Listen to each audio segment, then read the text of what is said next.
Hey guys, I'm Abby with Motor City Nerds. Isn't this shirt sweet? My sister got it for me for Christmas. I love it. But, okay.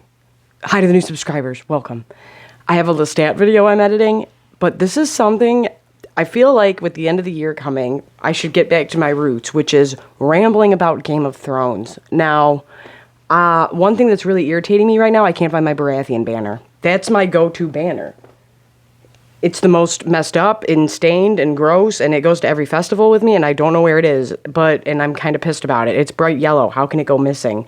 Targaryen's right there, Martell's right there, Stark's hanging up, but I don't know where my Baratheon one is. You guys know this. My Baratheon one is almost always up. I don't know what you want to call this, because it's not so much a theory as it is kind of, I feel like, is right in plain sight, and kind of more irony that George R.R. Martin likes to throw into his characters. I love Robert Baratheon. I don't care what anybody says. This is a fantasy world. When I say I love these characters, some of them, like Tywin or Maegor the Cruel, and I'll explain that in a different video, sometimes it's just, guess what? It's really badass to come walking in 7 feet tall with antlered helms going, I'm here to mess your day up with a giant warhammer that's so heavy nobody else can lift. There's just...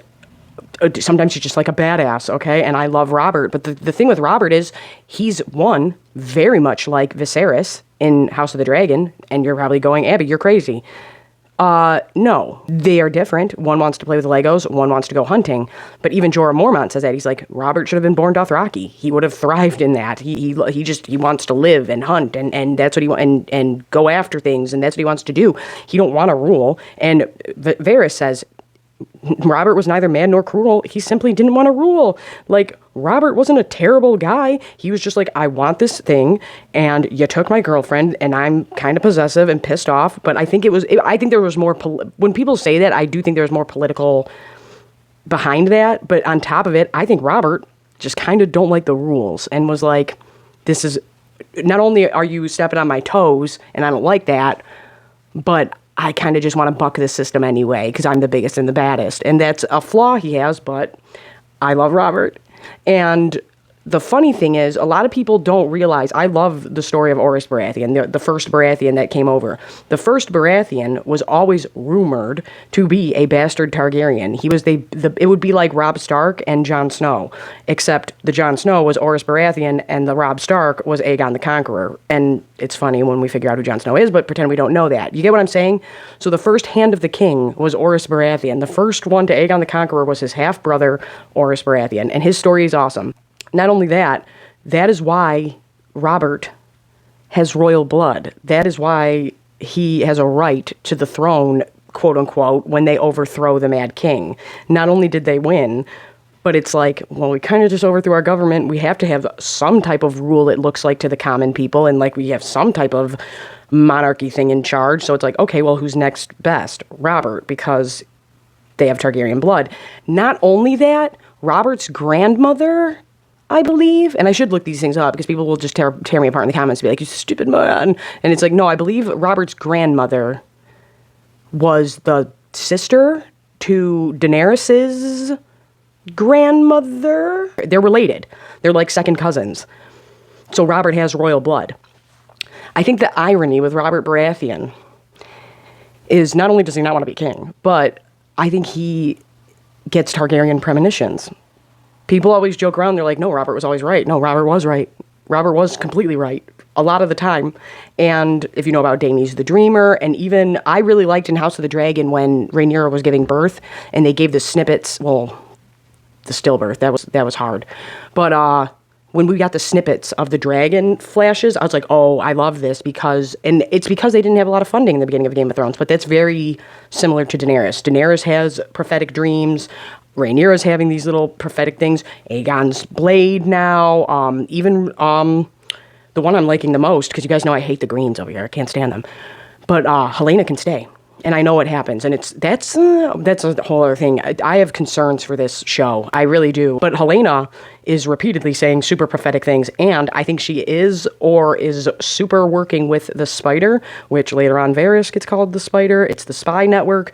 But if you hear about the spy network that's working against, we call him F-Up Foot, the guy with Clubfoot, Larys, the worst. Tells Alicent, there's a network of spies. They call the spiders. Now we know why Varys has that nickname, yada, yada, yada. But if you look at what Helena is sewing, it's a spider. But she's always saying super prophetic things. Now, when she's saying the beast beneath the boards and things like that, did that mean Rhaenys popping up through the ground? Or does that mean something else that we know that happens in a basement somewhere? You know what I'm saying? So she has prophetic dreams. It's a very common thing. I'm just trying to give examples for the normies, because you're welcome here too, not just freaks like me. I like to break things down. But the Targaryens are known to have prophetic dreams and visions and things like that. That's how their house survived. And that's why I think it's kind of funny that they keep... I don't know if this is on purpose or like a nod to us, but then they started putting it on merch, and I was like, ooh, maybe you're not in on the joke, but when Daemon says dreams didn't make us kings, dragons did, that's kind of not true, because the reason House Targaryen survived is because of Dany's the Dreamer, and she had a dream that the doom of Valyria was coming, and she was like, we gotta dip. And so they listened to her and they left because she had this prophetic dream, and it was Dany's the Dreamer. I think that Robert is the most Targaryen-ish Baratheon, for sure, and that's the irony of him hating them so much. I think that Robert gets these prophetic dreams, per se, without knowing it. I don't know if you want to call them... I don't think he gets visions, but I don't think Robert is very in tune with it. And a lot of the times it's women. It's having the... I mean, it's not strictly, but a lot of times it is the female Targaryens that have more vivid visions or dreams or prophetic things. Robert's probably just getting hammered and is like, I'm not going to listen to this. It's just a stupid dream. You get what I'm saying? But I always felt that way. And then when I started talking about it, people were like, what? And then I was like, it's been a minute since I just threw out a Game of Thrones thing, I think. And that's what I think. I think that the irony of Robert Baratheon is that he secretly is the most Targaryen-ish and has Targaryen visions and doesn't even realize it. But I'm happy with Motor City Nerds. Let me get my Lestat video out to you guys. Happy New Year. Merry Christmas. Happy Holidays. I don't know what day it is, but I'm off work, and thank God. But make sure you subscribe, comment, share. It all really helps me out a lot. I just like throwing these videos out every once in a while. It's a good time. But yeah, I have my other Harry Potter video up. I want to finish the rest of the book before I start recording my second half of part 2 for Deathly Hallows. But I'm on OF, I'm on Instagram, I'm on TikTok, and TikTok, I don't know what's happening. I feel old on that.